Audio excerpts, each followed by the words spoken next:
qué decir después de presentación tan generosa. Y yo tenía previsto decir unas poquitas palabras sobre Remigio, pero ahora no sé si esto va a quedar en un tomadaca, ¿no? Pero puedo decirle de muy poco. Si tuviéramos 10 Remigios, la UCH sería mejor, mucho mejor. Esa es la verdad.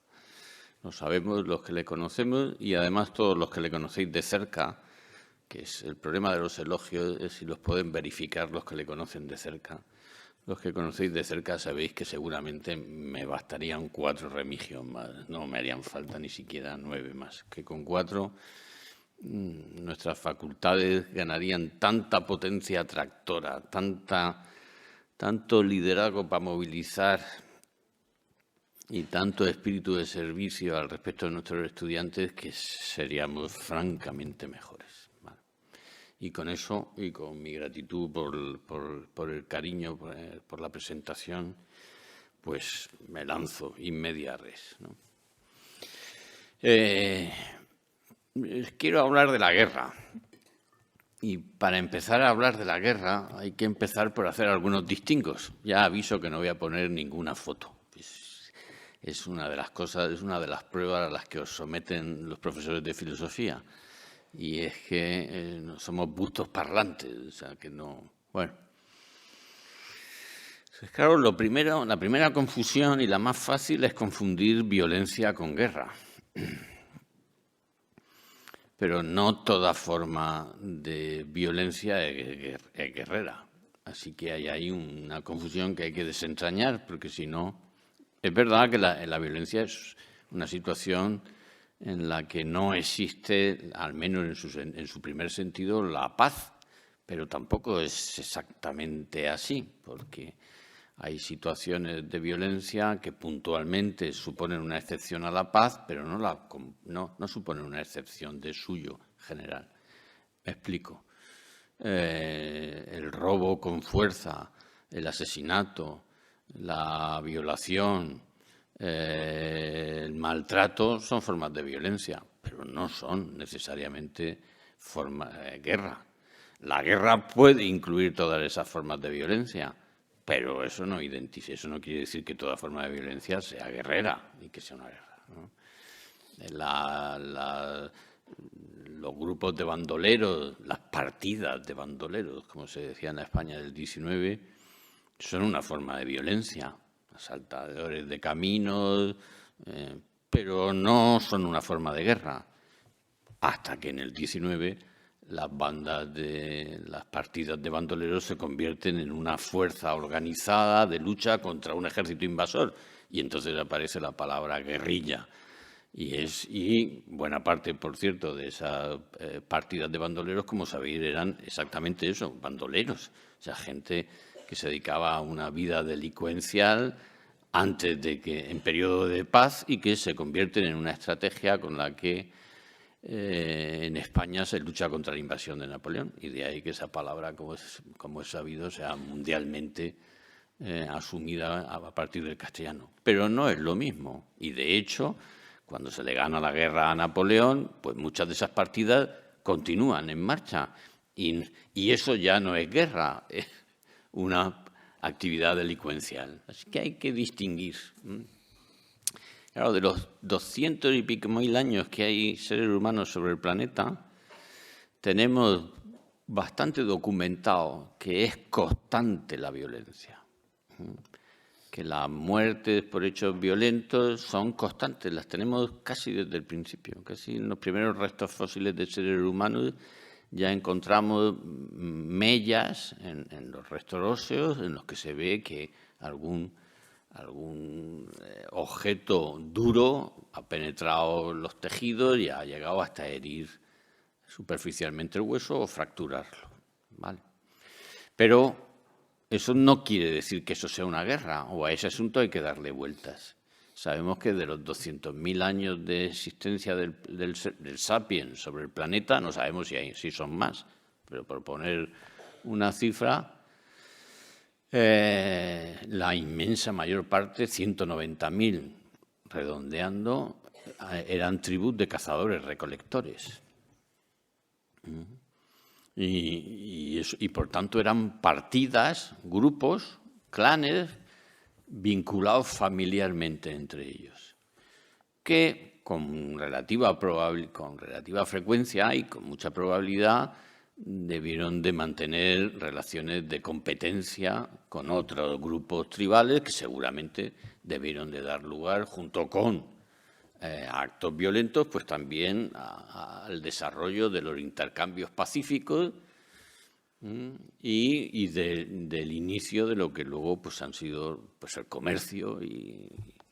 Pero llamar guerra a los enfrentamientos tribales puntuales que básicamente tendrían como objeto no el exterminio, porque el planeta estaba muy infrapoblado, sino seguramente a la posesión de bienes, seguramente, y entre los principales las mujeres. La relación entre las mujeres y estos clanes tribales da lugar seguramente a las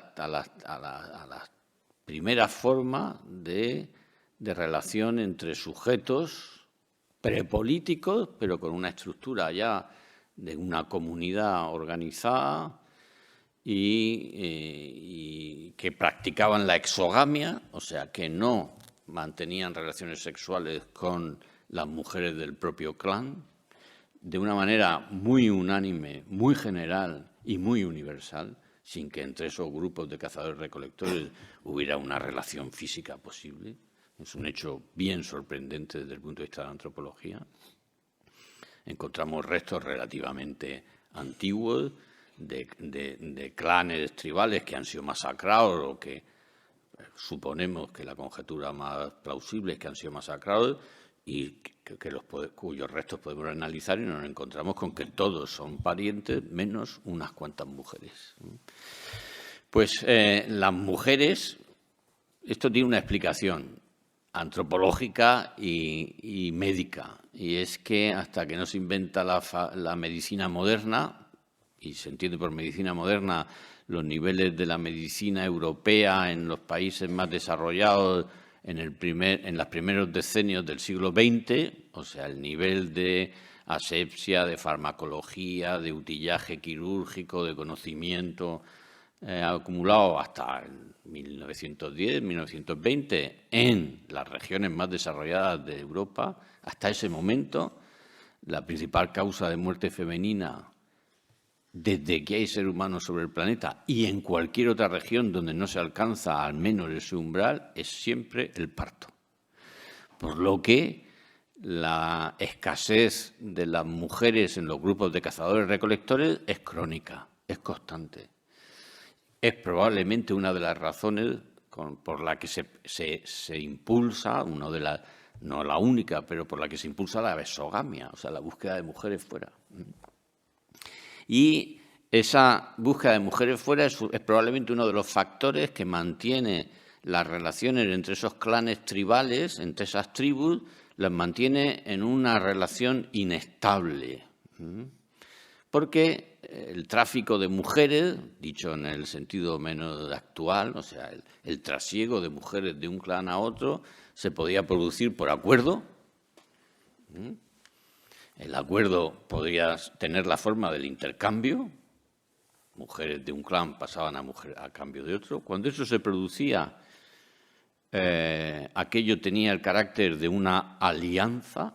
Nosotros todavía llamamos a nuestro anillo que manifiesta nuestra condición de esposos y esposas como una alianza. En toda la tradición judía, la tradición de la alianza como vínculo es el paradigma de la relación entre lo humano y lo divino, la alianza, la nueva, la vieja, la nueva. O bien era compra. Siempre cuento en mis clases que tuve un amigo que tenía una mujer muy espectacular y se fue al Cairo de turismo y le ofrecieron 17 camellos por su mujer, y el que lo hizo sabía que el otro no lo iba a vender, pero le estaba haciendo un elogio, lo que le estaba diciendo, cosa que mi amiga no entendió y sigue sin entender, pero mi amigo sí, porque le dijeron que aquello era un precio completamente desorbitado, o sea, que nunca nadie había ofrecido 17 camellos por... La compra es una forma de acuerdo. A nosotros esto nos suena de un arcaico y de un irrespetuoso, pero en el fondo no lo era.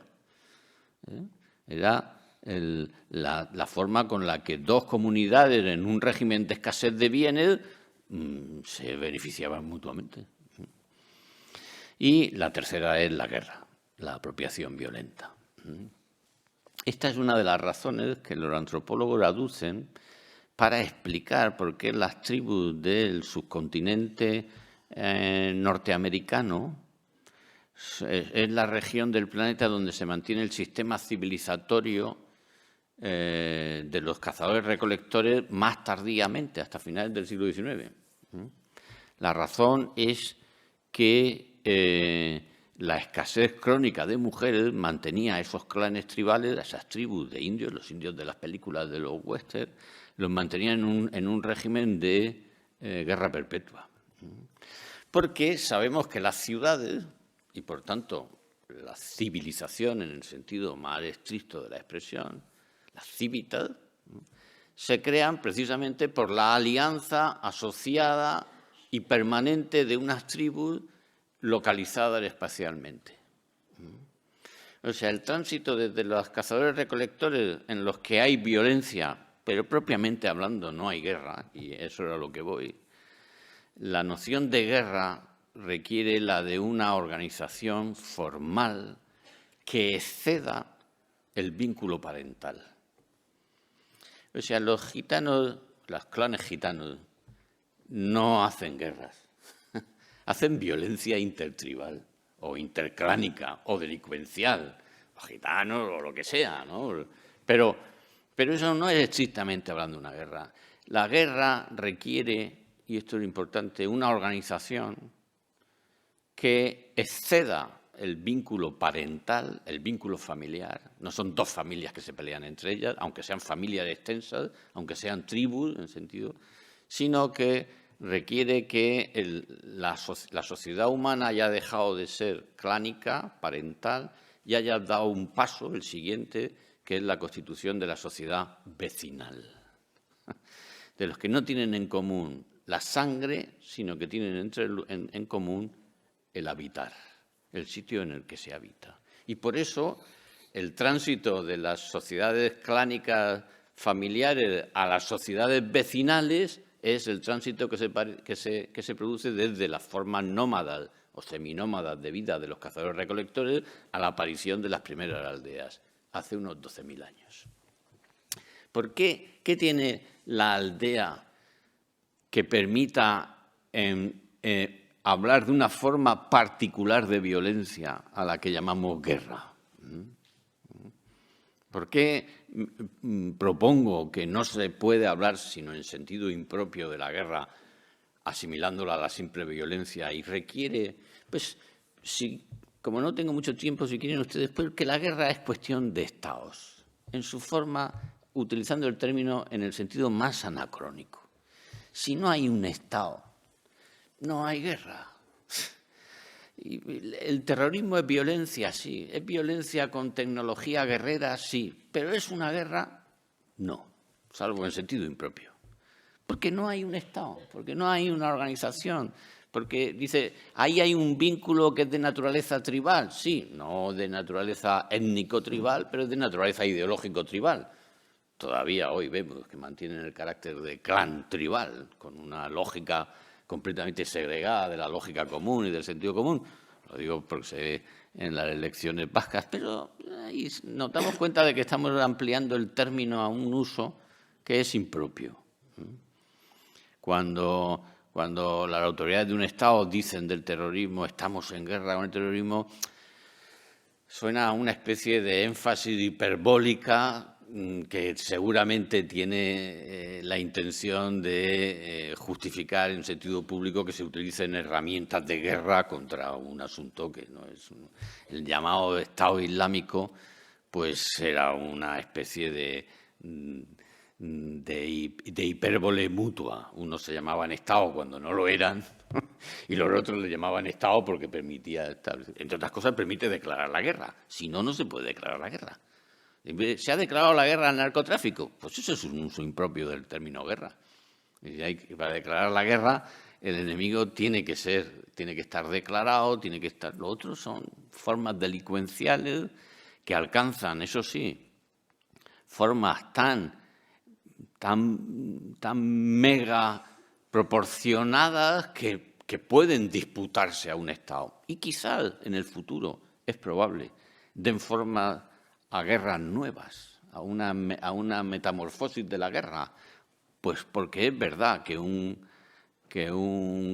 ¿cómo le llaman? Que un clan de narcotráfico, ¿cómo le llaman? Bueno, pues eso, que una sociedad, un cártel del narcotráfico, pues es capaz de movilizar tecnología guerrera y pues a lo mejor es una forma nueva de guerra que nos esperan. Es la hipótesis más plausible que las sociedades contemporáneas están la única entidad capaz de administrar bienes financieros y de movilizar personas y de conquistar territorios, aunque sea de una manera informal, pues son estas especies de cárteles delincuenciales. Pero todavía ese proceso, si realmente va a tener lugar, todavía no ha llegado a su madurez.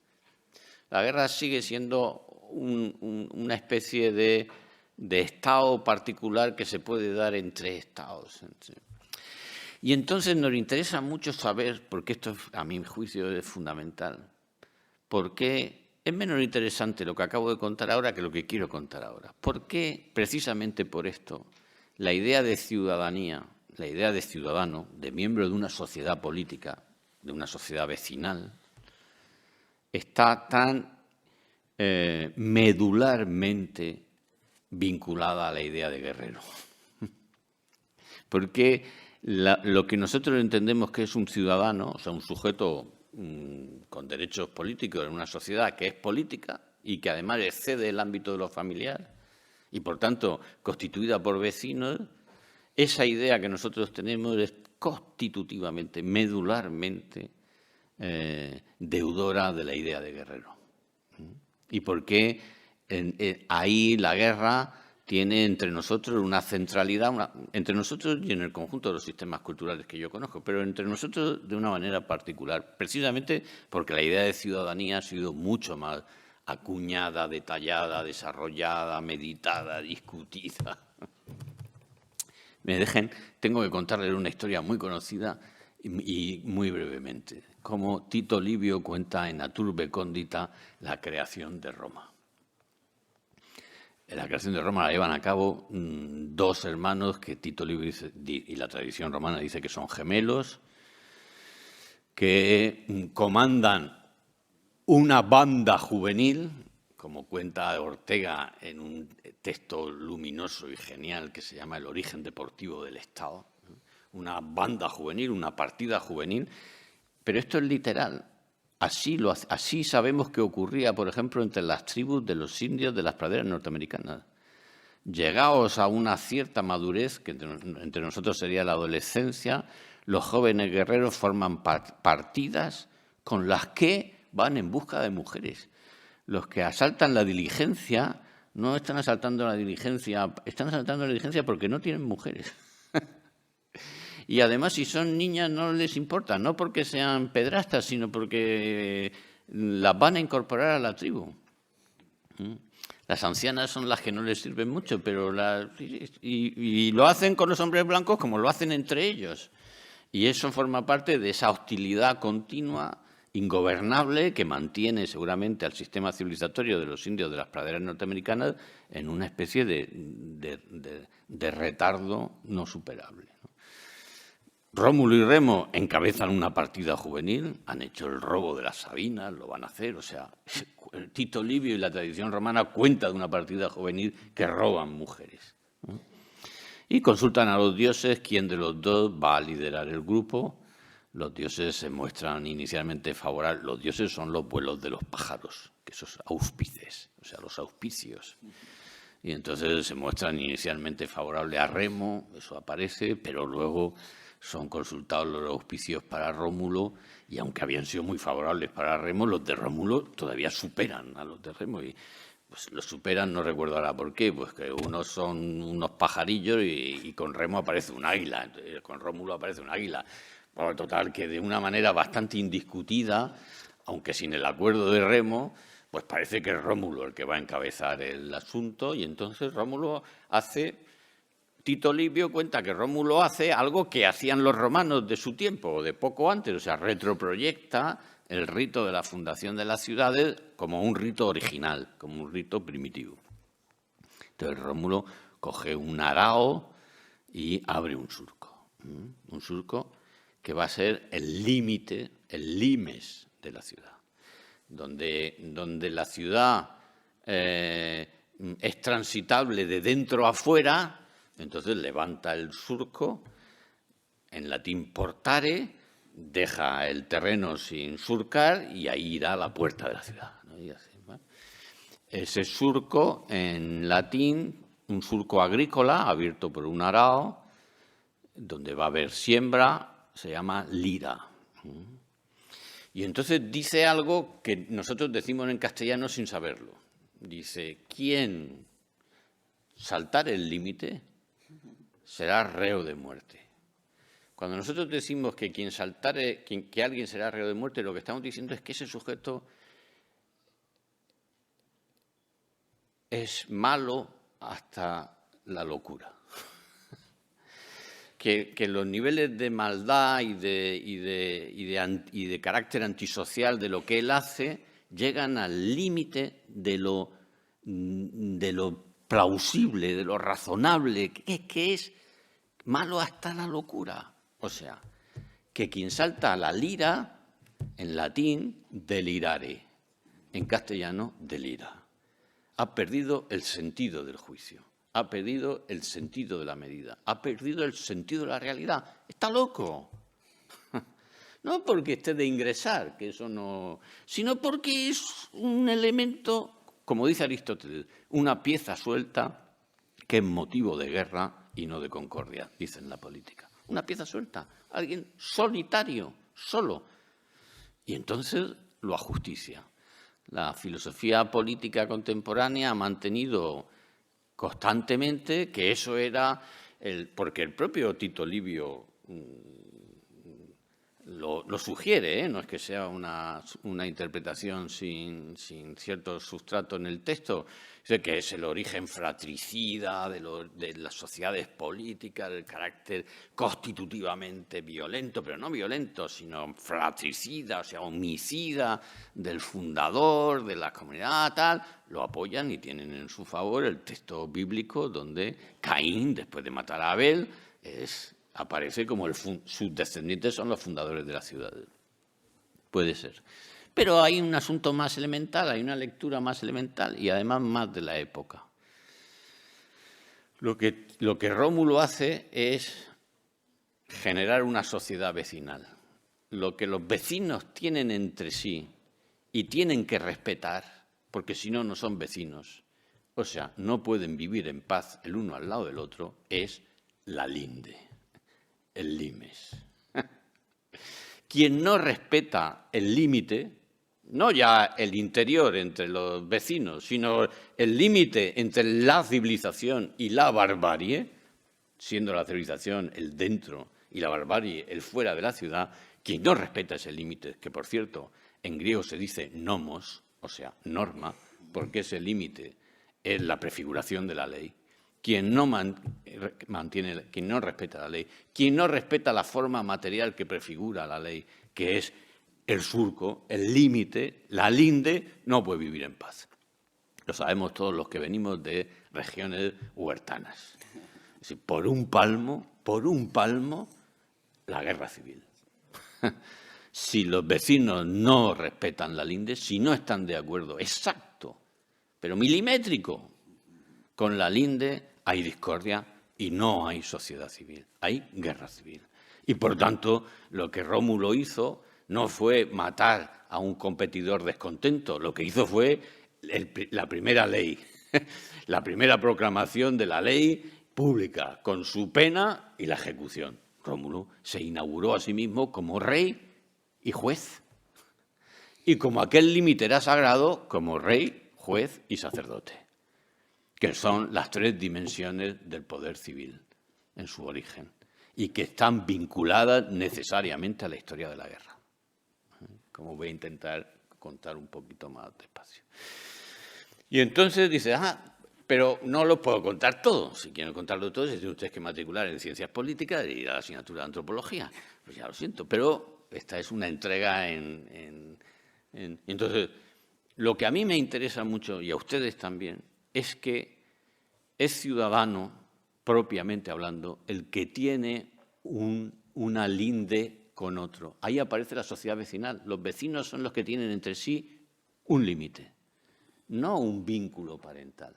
Y el fratricidio es la forma simbólica y literaria con la que Tito Livio cuenta que, siendo importante el vínculo fraternal, ha sido postergado por un vínculo más importante que es el vecinal, mediado por la linde, mediado por la ley, y que, por tanto, incluso un hermano que lo transgrede, la condición de hermano no le pone a salvo, porque ya ahora la violencia no se ejerce interclánica y tribalmente, sino que se ejerce vecinalmente y, por tanto, de acuerdo con la ley. Y entonces, si esto es así, entenderán ustedes algo que ha surgido en la conferencia de esta mañana de Alejandro, y es que, claro, para tener linde hay que ser propietario. Nadie que no tenga casa es ciudadano.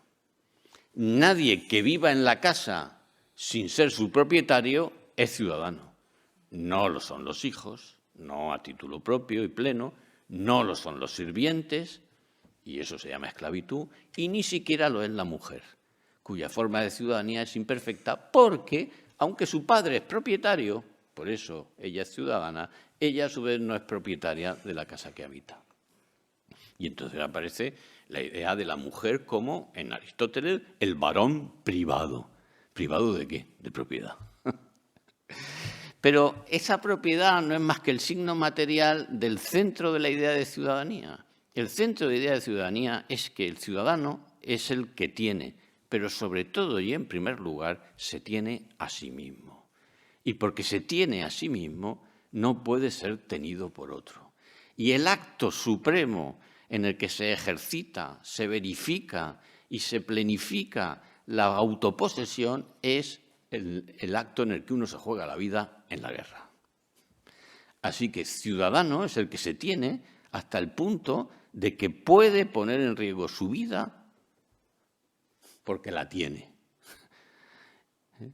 Más todavía, ese es la fuente del privilegio de los ciudadanos de Atenas y de Roma de que ellos son los que pueden ir a la guerra. Los esclavos no pueden ir a la guerra porque no se tienen.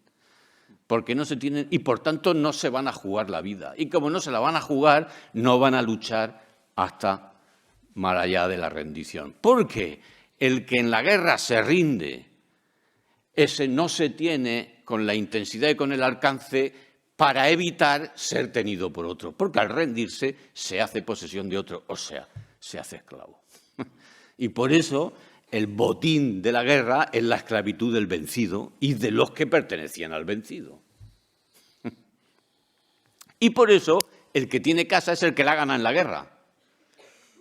Porque nosotros no nos hacemos idea de lo que valía una espada en el mundo antiguo, o una coraza, o un carro, o una tienda. Todo lo manufacturado tenía un valor que permitía comprar fincas, que abundaban. Y entonces el que va a la guerra y vuelve victorioso, o sea, con botín, es el que se hace propietario.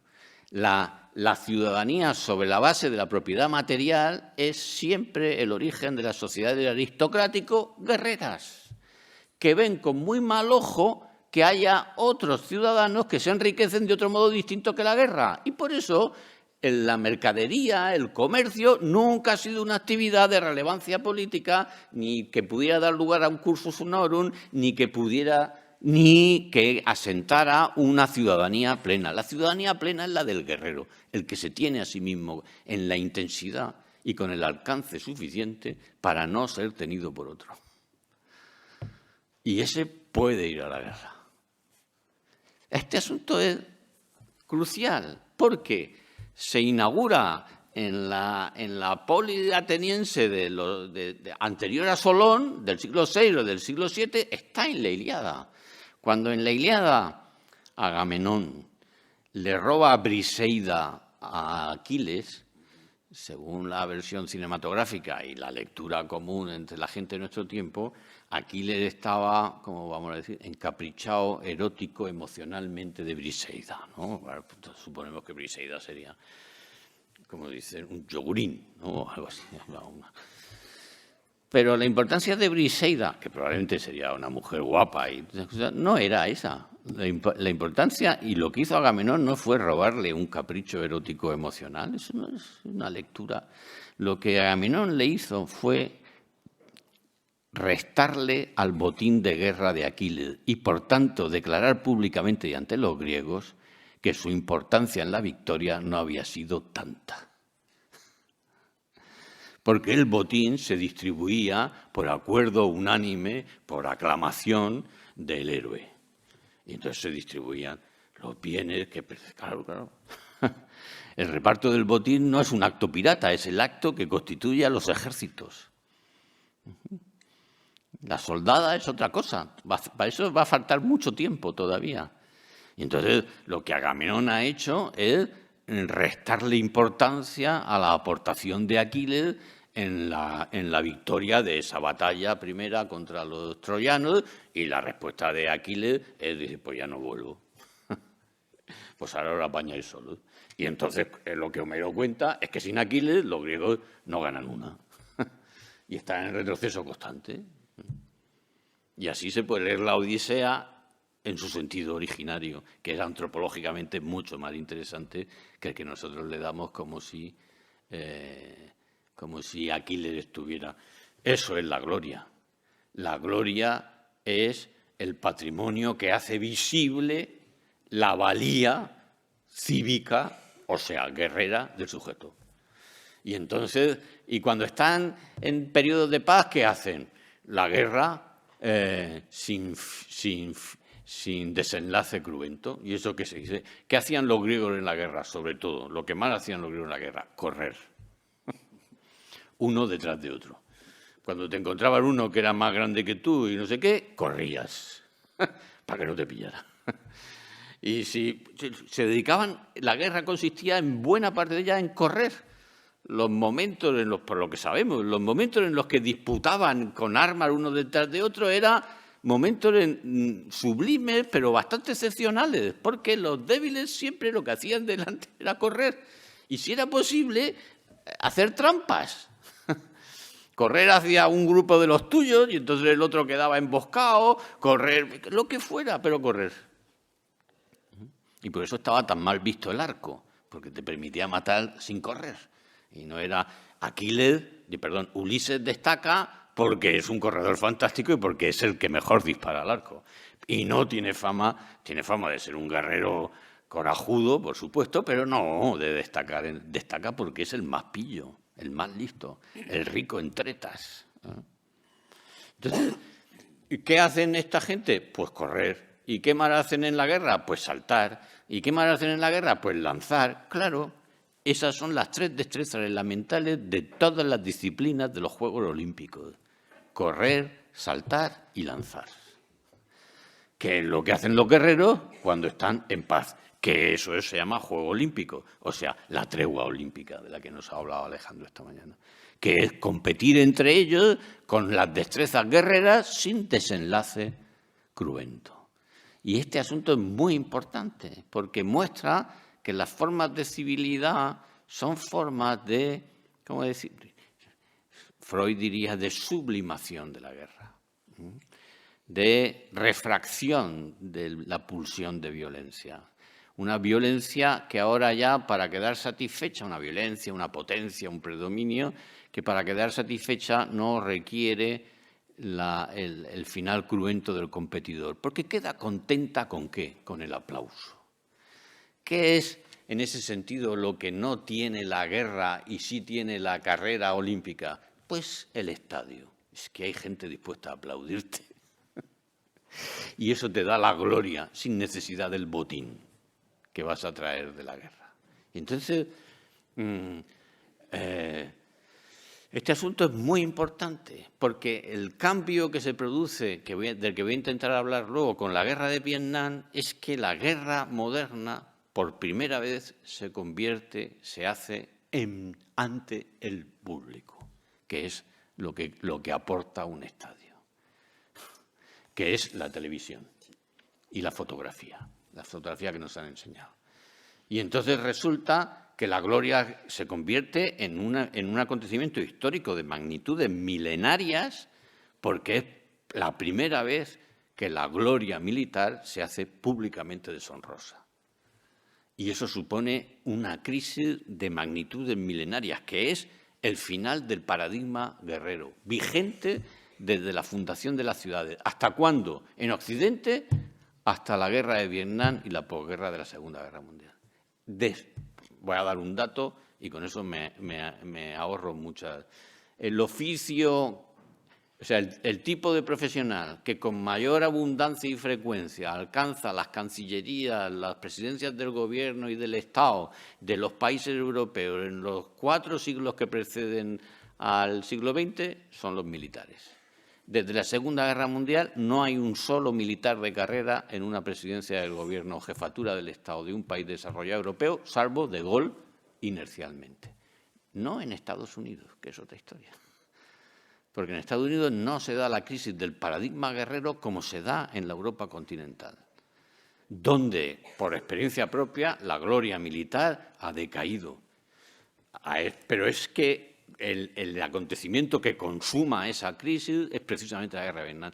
Una guerra insólita, la primera potencia mundial, con el ejército más poderoso conocido en la historia de la humanidad, con unos medios tecnológicos ilimitados, porque la potencia industrial norteamericana lo hacía ilimitados, con unos desarrollos tecnológicos insospechados para la época, se rinde a un ejército de campesinos que tenían como dotación el Kalashnikov. Entonces, es un acontecimiento antropológico y filosóficamente interesantísimo. ¿Por qué se perdió la guerra de Vietnam? No porque no tuviera Estados Unidos los medios para ganarla, sino porque no tenía la autorización pública para ejercer esos medios, para ponerlos en práctica. Y no los tenía porque la dimensión cruenta de la guerra, contemplada en público, había desacreditado para siempre desde entonces en nuestras sociedades la gloria guerrera, que ha sido el sello de reputación cívica que han mantenido nuestras sociedades, incluso una vez acabadas las aristocracias guerreras de la Revolución Francesa. Porque el Estado moderno convierte esto, el ir a la guerra, en un derecho y un deber ciudadano. Y aparecen los ejércitos nacionales con su soldada, que son ejércitos a sueldo, entre comillas. O sea, con las dotaciones y con el régimen que permiten evitar el botín, cosa que no se consigue. O sea, la estructura de los regimientos del ejército colonial británico incluía la práctica del botín. La estructura de los regimientos del naciente ejército prusiano dependía de la... Y, por supuesto, los tercios españoles incluían el botín. Y el saco de Roma, pues es la manera con la que se paga una soldada que no se puede hacer llegar a los soldados. Y, claro, decrecientemente, pero la fundación del Estado moderno es el ejército sin botín. Y, por tanto, como un deber cívico y al mismo tiempo como un derecho, por cierto, cuya tendencia es su reposición en los estados contemporáneos. Es normal, porque la supresión del servicio militar, la profesionalización de los ejércitos, la disociación entre la condición de ciudadano y de guerrero se produce exclusivamente en una región del mundo que es el protectorado norteamericano ejercido sobre los países occidentales de la Europa continental. Punto. El único sitio donde nos podemos permitir ese lujo. Pero en la medida que el protectorado norteamericano se retrae y vemos la amenaza rusa, que es la constante, la siguiente que piensan todos los jefes de Estado y que piensa la presidenta del Consejo de Europa es que hay que aumentar el gasto y que hay que reeditar las formas del servicio militar. O sea, esa crisis que se abrió en el 50 y que ha durado 70 años, la crisis del paradigma guerrero, está ahora oscilante. Y está oscilante porque en una sola región del planeta se ha podido ensayar una disociación entre la ciudadanía y el carácter guerrero del ciudadano. No, claro, no tengo tiempo para contar, pero es muy fácil. Claro, todo esto es la historia de Occidente, la historia de nuestras ideas, la historia de nuestros idiomas, la historia de nuestras configuraciones morales. Es decir, en el cristianismo, las formas de espiritualidad, dice Milite Christi, soldado de Cristo, la compañía de Jesús, la lucha ascética, la lucha interior. Dice, sí. La santidad la piensa el cristianismo con la matriz del paradigma guerrero. Una guerra incruenta, pacífica, que conduce a la mansedumbre, pero que es precisamente descrita con la forma paradójica del guerrero, porque para un cristiano es muy paradójico decir que uno tiene que llegar a la mansedumbre mediante la guerra con uno mismo. Pero esa es la categoría, ese es el mundo simbólico en el que se mueve la cristiandad que conocemos, la de el primer milenio, y es la manera con la que nos lo explicamos. Entonces, todo esto es visible y es visible hasta que aparece una tecnología. No, antes que eso. Claro, con todo esto está. Si para ser ciudadano hay que ser guerrero, lo cual es casi sinónimo de ser propietario. Tenemos una razón para saber por qué las mujeres no son propietarias, y es porque la tecnología guerrera, desde el 12.000 hasta el 1950, ha dado ventaja a los guerreros según su potencia muscular. Y la potencia muscular, por lo que los zoólogos llaman dimorfismo sexual, o sea, las diferencias anatómicas que hay entre el varón de nuestra especie y la hembra de nuestra especie, hace que el volumen muscular, el tipo de fibra muscular, todo eso ofrece. Por eso no podemos hacer carreras olímpicas con varones y mujeres, por eso tenemos que disociar los deportes como masculinos y femeninos, mientras que la tecnología militar daba potencia muscular al guerrero, la mujer no era guerrera. En la Segunda Guerra Mundial no hay mujeres en combate, todavía. Pero después de la Segunda Guerra Mundial y a partir de la tecnologización que supone el armamento nuclear, la potencia muscular se convierte en secundaria, porque la tecnología militar hace muy secundaria o amplía muchísimo, salvo en la lucha cuerpo a cuerpo, y aún así el entrenamiento de una profesional hace que la inmensa mayoría de los varones no tengamos nada que hacer con ella. Entonces se incorporan las mujeres al ejército. La tecnología militar permite que las mujeres se incorporen al ejército como guerreros competentes. Los padres de las militares israelitas que están en los límites con Gaza están pidiéndole al gobierno de Netanyahu que no mande chicas militares a la primera línea porque las violan. Y las violan porque en el cuerpo a cuerpo, pues, dicen, bueno, ya, porque los otros también son guerreros entrenados, claro, y entonces la supuesta ventaja desaparece. Pero todo eso es así. Pasa lo mismo en la industria. La mujer no es mano de obra industrial, salvo marginal, como los niños, hasta que la tecnología industrial convierte en irrelevante la potencia muscular. Y entonces la incorporación de la mujer a los sistemas industriales de los países desarrollados se planifica con motivo de la Segunda Guerra Mundial, porque se quedan sin hombres, lo cual, por cierto, aumenta y acelera los desarrollos tecnológicos para que una mujer pueda hacer lo que antes hacía un sujeto con fuerza. Y hay mucha gente que dice que ahí está el principio de la robotización, ¿no? En la necesidad de suplir una experiencia, un aprendizaje de los obreros industriales de la Segunda Guerra Mundial y una potencia, una capacidad muscular que no tenían sus sustitutas, que eran sus hijas o sus mujeres.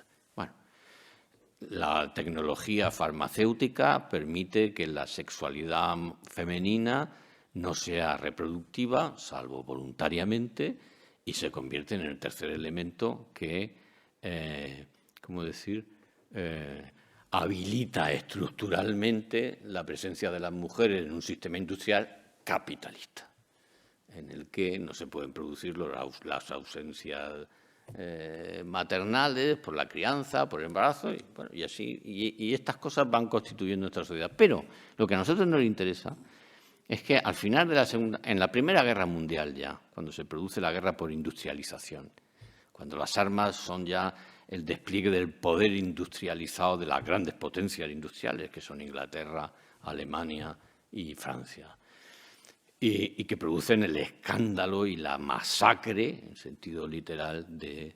Luego hablaré de la caza, que la ha hecho Alejandro también.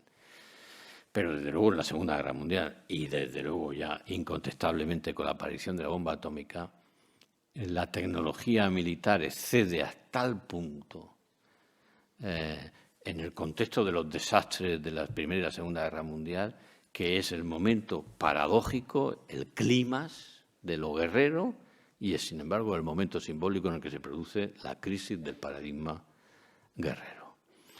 Y la crisis del paradigma guerrero tiene que ver con la disociación entre la condición de ciudadano y la condición de guerrero, pero tiene que ver también con la aparición del pacifismo, que es una cosa insólita. Nunca antes había habido pacifistas. Que tiene que ver con el armamento guerrero y la tecnología, pero también tiene que ver con que la guerra se ha hecho en un escenario público en la que la condición de espectador mediante la televisión ha mostrado el carácter cruento.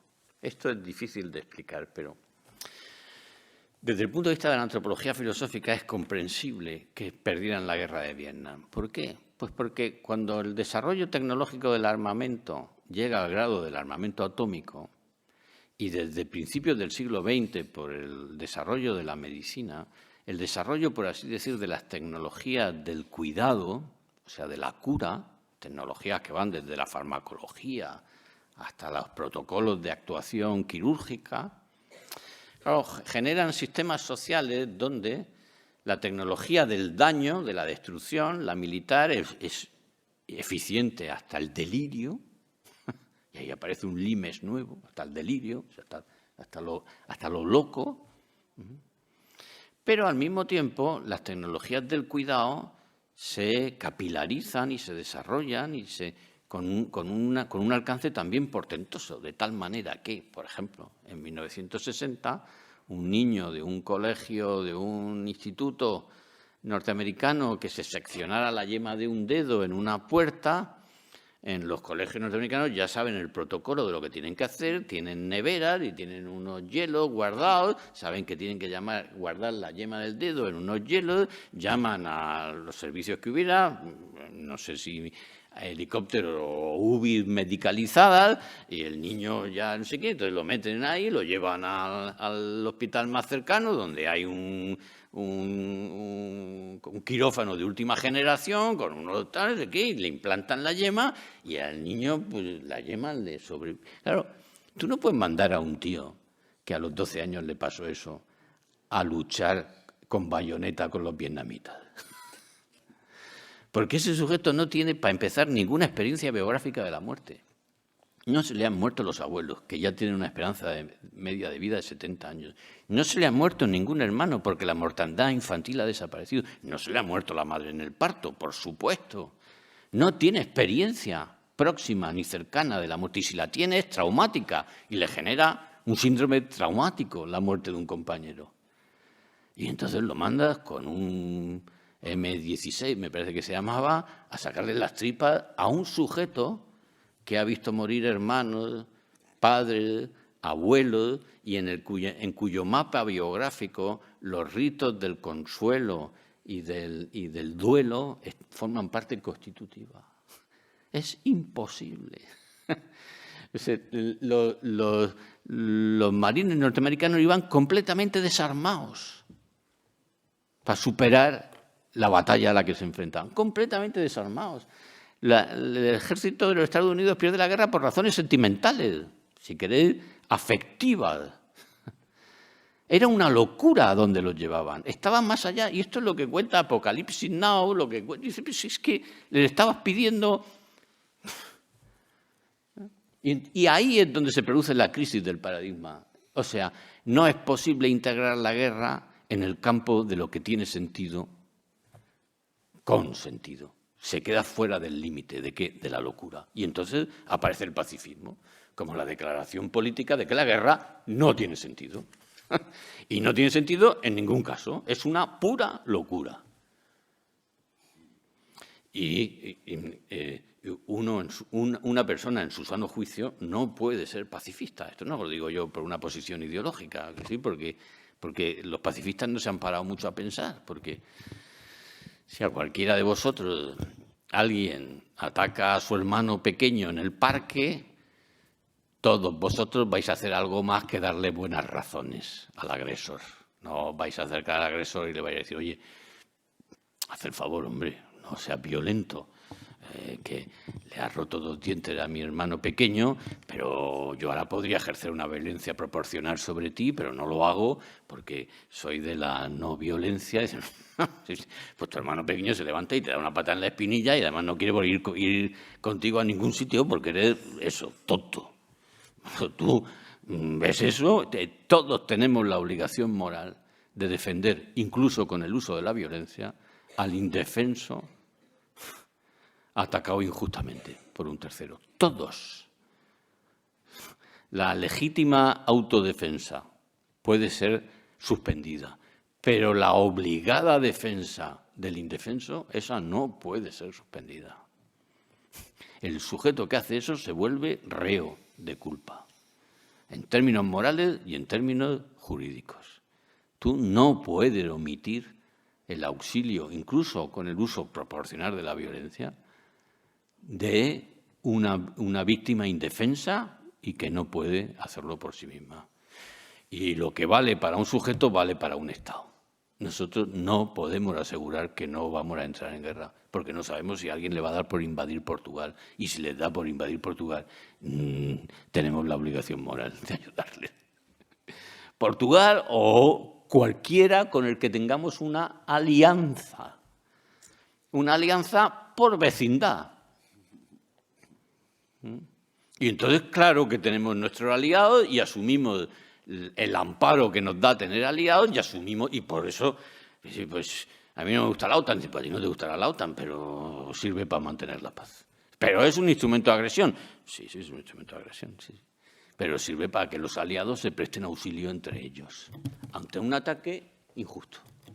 Sé que tengo que acabar. Y en esto que nos hemos puesto, ahora ya tenemos una visión, me parece a mí, claro, lo último que quiero contar, esto es lo que no voy a poder desarrollar. La guerra se mantiene integrada en los campos de sentido, o sea, en lo que tiene sentido, en aquellas sociedades en las que el momento culturalmente hablando es un momento épico. O sea, en el que la lucha entre el bien y el mal tiene una posición central entre los valores y las creencias de esas comunidades. Los géneros literarios, la épica, la lírica, la tragedia y la comedia, son asuntos de mucha relevancia política, porque los momentos épicos no son momentos en los que no hay lírica, son momentos, la lírica, como sabéis, el género literario del amor, son momentos en los que la lírica está integrada en la épica. Esto está fantásticamente bien, y eso que yo no soy un gran cinéfilo, en la trilogía de John Ford, aquí José María de esto sabe un montón. A mí me llamaba muchísimo la atención, por cierto, he visto relación con el título de la jornada, con esto de tambores de guerra, cantos de paz, que la secuencia en muchos de los clásicos de John Ford es que los soldados desfilan para irse a la guerra y bailan con sus mujeres. Y muchas veces los bailes con sus mujeres son interrumpidos porque tienen que ir a la guerra. Pero van a la guerra con la idea de volver con sus mujeres. No hay épica sin lírica. Nadie tiene ninguna justificación para morir o matar si no tiene algo por lo que cantar y que poner a salvo.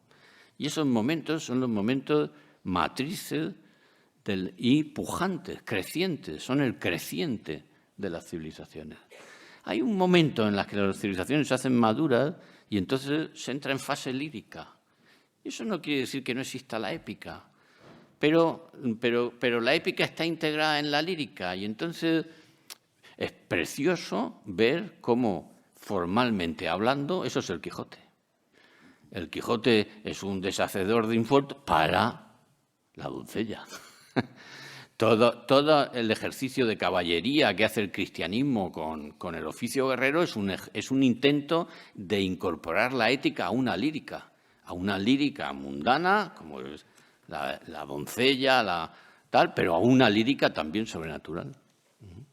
La defensa del inocente, todo el mundo, todos los historiadores de la guerra dicen que es el intento civilizador más exitoso que hace la cristiandad con el oficio guerrero.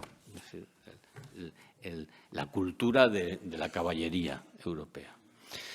Pero hay un momento de desintegración en el que la épica y la lírica ya no se compadecen entre ellas, no son capaces de articularse y entonces aparece la tragedia.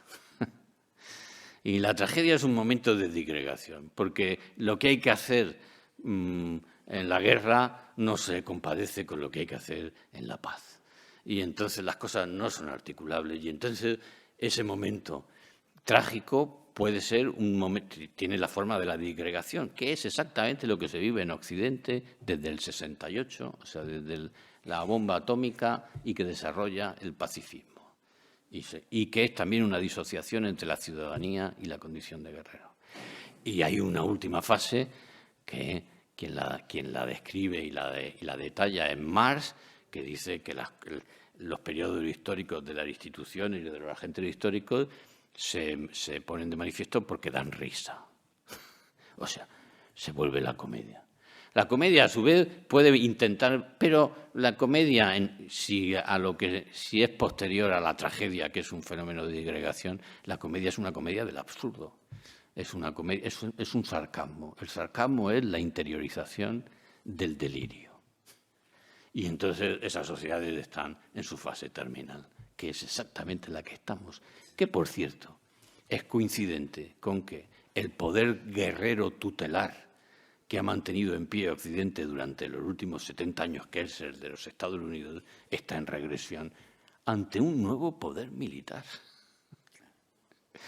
con una base demográfica que lo hace a medio y largo plazo imbatible, que es China. Y entonces veremos si todas nuestras categorías acerca de la paz y la guerra no se tienen que reestructurar. Y no sabemos de qué manera, y los filósofos menos, porque no somos profetas, aunque podemos hacer conjeturas. En todo eso, y es lo último que digo, para mí resuena la definición agustinista de paz. Paz, él define la paz como la tranquilidad en el orden. Y el orden, para él, tiene dos dimensiones. Una, la justicia, pero siguiendo a Aristóteles, el orden es también lo que conoce el sabio. y entonces la paz depende del grado de sabiduría y el grado de justicia que las sociedades alcanzan. Y ambas dos están en franca crisis también entre nosotros. Muy bien, no quiero abusar, ha sido un placer. Os agradezco mucho la paciencia de escuchar a este profesor. Cierro aquí la jornada y ya está. Y ahora ya, disfrazado de rector, doy por clausurada esta exitosísima y valiosa jornada. Agradezco mucho a los organizadores, a los participantes y ya os podéis ir.